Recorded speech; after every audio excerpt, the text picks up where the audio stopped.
Les parents se posent beaucoup de questions avec ces classes qui ferment, ces écoles. Bon, attention, hein, le porte-parole ce matin du gouvernement nous a dit 524 classes fermées, 32 établissements. Le pays en compte 62 000. Donc pour l'instant, c'est extrêmement minoritaire.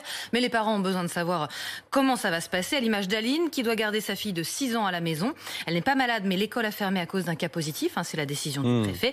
Doit-elle poser des congés? Sera-t-elle indemnisée?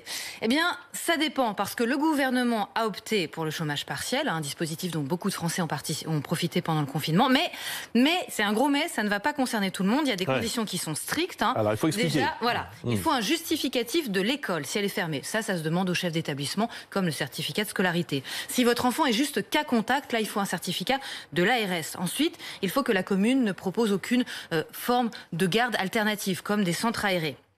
Et c'est là que ça va coincer pour beaucoup de familles. Il faut attester de l'impossibilité de télétravailler pour les deux parents. Si l'un des deux peut télétravailler, alors il n'y aura pas d'aide. Le dispositif, en plus, est réservé à un seul parent.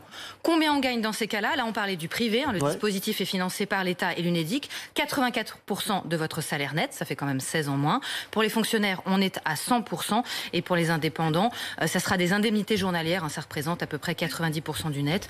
Et que les parents qui se sont déjà arrêtés pour s'occuper de leurs enfants se rassurent, hein, la mesure est rétroactive au 1er septembre. Mais tout ça, ça fait quand même pas mal réagir du côté des parents, à l'image de Marie qui nous dit pas de chômage partiel si un des deux parents peut télétravailler.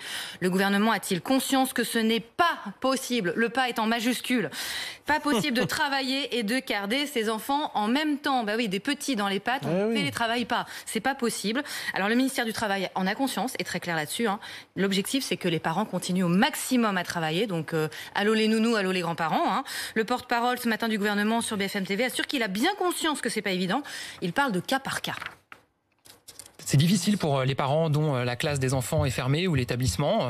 Les parents doivent travailler. Donc ce qu'on a décidé, c'est que pour les parents qui ne pourraient pas télétravailler. Alors en disant ça, je le dis tout net, tout le monde ne peut pas télétravailler et s'occuper de son enfant en même temps. Ça dépend de la nature du travail, de la manière dont on peut adapter les horaires. Ça dépend de l'âge de l'enfant aussi. Donc évidemment, ça s'adapte au cas par cas. Mais si vous ne pouvez pas télétravailler, si l'établissement de votre enfant a été fermé et si la commune ne propose pas un dispositif de garde pour votre enfant, dans ce cas, le dispositif d'activité partielle, de chômage partiel, comme il est désormais bien connu par les Français, s'appliquera et donc les parents pourront en bénéficier. À 84%. À 84%.